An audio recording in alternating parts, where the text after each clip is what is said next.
昨天，特朗普勃然大怒，立即宣布对中国征收50%额外关税，使中国输往美国的产品关税高达104%。谁怕谁呀？他以为这么吓唬中国，中国就会跪下了。只准特朗普放火，不准中国点灯。我美国可以对全世界任意征收关税，但是你们绝对不能对美国产品征收关税。中国，你竟然敢逆流而上！真是大逆不道，征税没商量，再增加50%的关税，看你还嘚瑟什么？这就是特朗普的霸王逻辑，简单粗暴。我们来看看德国《时代报》的报道：特朗普威胁对中国大幅征收关税。特朗普威胁称，如果中国不撤回其计划实施的报复性关税，他将对中国商品征收50%的关税。与此同时，他向其他国家提出了进行谈判的可能性。美国总统唐纳德·特朗普威胁要征收新的巨额关税，使与中国的贸易冲突进一步升级。他警告中国，如果中国政府不撤销对美国产品征收的报复性关税，他将对中国进口商品征收50%的额外关税。特朗普还表示，不会与中国就贸易政策进行进一步谈判。不过，美国总统宣布，与其他受影响国家的谈判应立即开始。美国国家经济委员会主任凯文·哈塞特此前告诉 CNN， 已有50多个国家与白宫联系，希望就关税减免进行谈判。特朗普上周对几乎所有国家的大部分商品征收关税，加剧了人们对全球经济衰退的担忧，并引发了股市暴跌。美国国内对新一轮消费价格大幅上涨和美国经济疲软的担忧也与日俱增。面对这些担忧，美国总统再次发出动员令：不要软弱，不要愚蠢，不要惊慌失措。特朗普在其在线平台真理社交上向美国民众发出呼吁：只要有力量、勇气和耐心，一切都会好起来的。104%的关税，自周六起，美国对进口商品原则上征收10%的最低关税，这是现有关税的补充。从本周三开始，包括欧盟、日本和中国在内的60个国家将被征收更高的关税。届时，来自欧盟的进口商品将普遍征收20%的附加税。特朗普对从中国进口的商品征收34%的额外关税，也从周三起生效。中国政府的回应是对美国进口商品征收相同数额的报复性关税，并将于周四生效。特朗普对中国的这一反应表示愤怒。他在真理社交上写道：中国政府无视他的报复警告，称中国是贸易政策中最大的滥用者。根据白宫的说法，在现有34%的额外关税之外，还将增加50%，加上特朗普此前对中国征收的20%的额外关税，这将使特朗普就职不到3个月以来对中国进口商品征收的新进口附加关税达到104%。好的，朋友们，报道就那么多。接着我们看看网友们的评论。第一条评论：关税，关税，关税，我征关税，你征关税，大家征关税，大家都成傻瓜。继续往下。到目前为止，特朗普上任还不到100天，他已经磨去了超过15万亿美元的市值。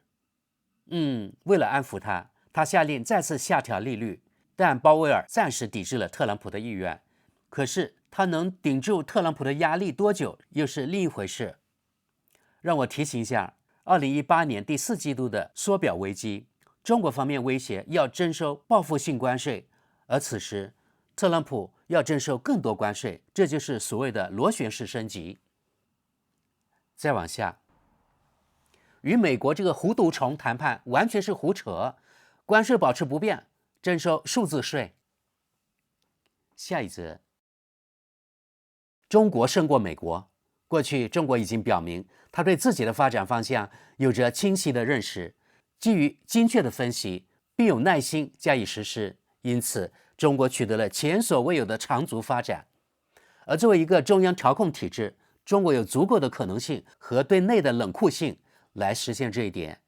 是的，中国也有弱点，但它从未在任何一次预言的危机中倒下，甚至在房地产市场危机中或人口发展问题中也没有。美国有一个情绪化的领导，最迟在中期选举中会经历剧烈的波动，包括参众两院的权力更迭，包括立法过程中的政治瘫痪，他钟爱的行政命令可能会受挫。目前，特朗普已经破坏了这种民主的直接性，在美国被称之为制衡，对现任民选代表和参议员构成威胁。任何不盲从他的人都将在2年一度的选举中遇到党内对手，而这个对手将得到特朗普或马斯克的大笔资助。目前，听话的候选人受到选民的猛烈攻击，这些选民的生存受到削减或关税政策的影响。我们看跟贴。我想，如果你在文化大革命中幸存下来，你就会认为自己很坚强。美国对所有人发动贸易战，中国则奋起反抗美国。特朗普此刻很想打电话叫他的律师，让他们来摆平这件事。中国这次是动真格的，中国必将发展壮大，实在不忍直视，却又无法移开视线。继续往下，中国可以与欧盟缔结独家政治贸易协定，在世界范围内，中国只向友好国家出口，所有运往美国的产品都经过欧盟处理，欧盟对所有这些产品征收出口关税。中国也向欧盟提供军事支持。如果特朗普真的发狂，那么他面临的将是全世界联合起来反对他。让我们拭目以待。再往下，如果所有国家都对美国出口的所有商品征收同等高的出口关税，然后用这笔钱来救济那些在美国销售额减少的公司，会怎么样呢？美国人会作何反应？他们会如何对待特朗普及其同伙？毕竟中小型公司的钱正在美国被烧掉。下一则，其实很难理解为什么这么多国家惊慌失措地与美国进行谈判。如果每个国家都像中国这样反应，特朗普就没有任何机会。继续往下，我怎么想的？中国没有忘记历史。第一次鸦片战争之前，大英帝国和中国之间存在着巨大的贸易逆差。在残酷的侵略战争中，中国受尽屈辱。英国不仅不断用鸦片毒害中国人，而且还殖民了香港。想想历史是如何重演的。如今，中国人确保美国获得芬太尼原材料的供应，现在又轮回了。贸易逆差仍然在西方。中国这次一定会胜利，因为他们已经吸取了历史教训。如果美国从中国进口的所有商品都变得价格昂贵，美国人民不会感激的。例如，让美国再次伟大的帽子都是从中国进口的。再往下，这家伙的胡言乱语真让人讨厌。难道就不能在4年内停止报道大洋彼岸发生的事情吗？美国如今正日益变得无足轻重，除非作为法西斯主义夺权的警示例子，报复性关税可以迅速终结这种非理性的肆意妄为。与这种人谈判毫无意义，因为他只想占别人的便宜。同样，与其他无赖打交道时，无视他们是最好的方法，可以避免自寻烦恼。下一则，中国商务部今天上午宣布了惩罚性关税措施，他们不会屈服的。继续往下，特朗普根本不了解关税制度，多说无益。再往下看，现在统治或试图统治这些国家的都是些什么白痴？我希望中国不会被吓倒。我想让美国人体验一下什么叫$5而不是$2才能买到内裤。这里店里的几乎所有商品都是中国制造，真是白痴。下一则，再这样下去，2个月后美国就会有一场内战。继续往下，这个笨蛋对中国下手是选错了对象。当美国消费者再也买不起任何东西时，他就会意识到这一点。再往下，人们总是假装欧盟可以像中国一样强硬，这完全是胡说八道，因为我们的心声都与美国捆绑在一起。如果我们不再接受美国的保护，那么我们很快就会被俄罗斯入侵的说法就只能在有限的范围内成立。采取强硬态度的同时，又祈求美国军事支持，几乎是不可能的。在美国的压力下，中国也被视为系统性竞争对手。欧洲国家也在美国人的要求下与中国脱钩，因此欧盟远没有他所希望描绘的那样强大。欧盟以外的所有人也都看清了这一点。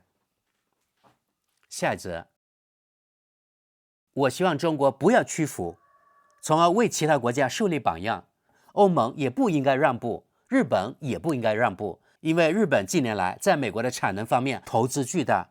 如果主要国家和欧盟不让步，那么特朗普的概念就行不通。他希望所有人在他面前俯首称臣，这就是权力。他不在乎许多美国公司是否要申请破产，也不在乎美国人是否要花更多钱购买日用品。我们根本就不应该配合。如果每个人都站起来反抗恶霸，他就会孤立无援。下一则，104%的关税，哈哈，人们还可能注意到，美国和中国之间的贸易将很快停止。史上最伟大天才的狂暴仍在继续。继续往下，永远是你的2倍，即使是任何幼儿园的孩子都逃脱不了这样的行为。特朗普想要发动全面贸易战或者全面臣服，但美国不再是世界的中心。好消息是，油价与此同时下跌，这意味着普京也受到了应有的惩罚。再往下，报道中引用特朗普的话说，中国是贸易政策中最大的滥用者。于是这位网友评论道，现在看来，这种说法并非完全错误。中国多年来一直在不遗余力地模仿复制，并将贸易引向对自身有利的方向。虽然不能指责他们被允许这样做，但这确实属于不公平贸易行为。下一则，美国永远不会赢得对中国的经济战。美国在这方面过于依赖中国，所以这一切都只是虚张声势的威胁，或者特朗普真的完全愚蠢。继续往下，既然中国不会退让，下周的关税争端估计可以达到400%至800%，这取决于特朗普的数学计算。只能说美国好自为之吧。再往下，在最糟糕的情况下，中国可能完全停止向美国出口商品，届时这将会是一片哀嚎和咬牙切齿的景象。如果其他国家也效仿此举，比如墨西哥，美国人要么只能告别披萨，要么就得用黄金来称量披萨的价值，因为美国消费的大部分番茄实际上都从墨西哥进口，这简直难以置信。我始终在思考，美国究竟何时会爆发大规模骚乱，或陷入内战般的混乱状态，或者发生军事政变，甚至两者兼而有之。要知道，美国公民可是全民武装到牙齿的。继续往下，以中国对美国的外贸顺差，中国现在应该有很多美国外汇，不需要忍受特朗普太多。特朗普可能还没有完全意识到，中国政府手里有经济原子弹。继续往下，即使加价100%，许多中国产品实际上仍然过于便宜。如果供应链法也适用于中国产品，使中国公司真正达到要求，那么加价会更高。咱们看最后一条评论。有趣的是，美国销售的许多中间产品都来自中国，印刷电路板、半导体、无源电子元件、塑料制品，甚至模具。如果没有这些中间产品，美国能生产吗？如果不是几十年，也需要数年时间才能建立起自己生产所有这些适当数量和质量的产品的产业，这将使美国付出沉重的代价。哈哈，朋友们，发现这期德国网友们您得轻一些，特朗普这样瞎搞确实不得人心。他以为关税大棒更重的打下来，中国就会投降。其实中国手里还有很多牌，比如中国可以对美国的服务贸易下手，对美国苹果手机、美国芯片、好莱坞电影等等等等下手。中国还没有对美国下手的地方太多了。然而特朗普又对中国加征更高关税，那么可以想象，中国接下来还会有系列组合拳反击，会让美国吃不了兜着走。我们都知道贸易战没有赢家，就看谁的损失更小，让我们拭目以待吧。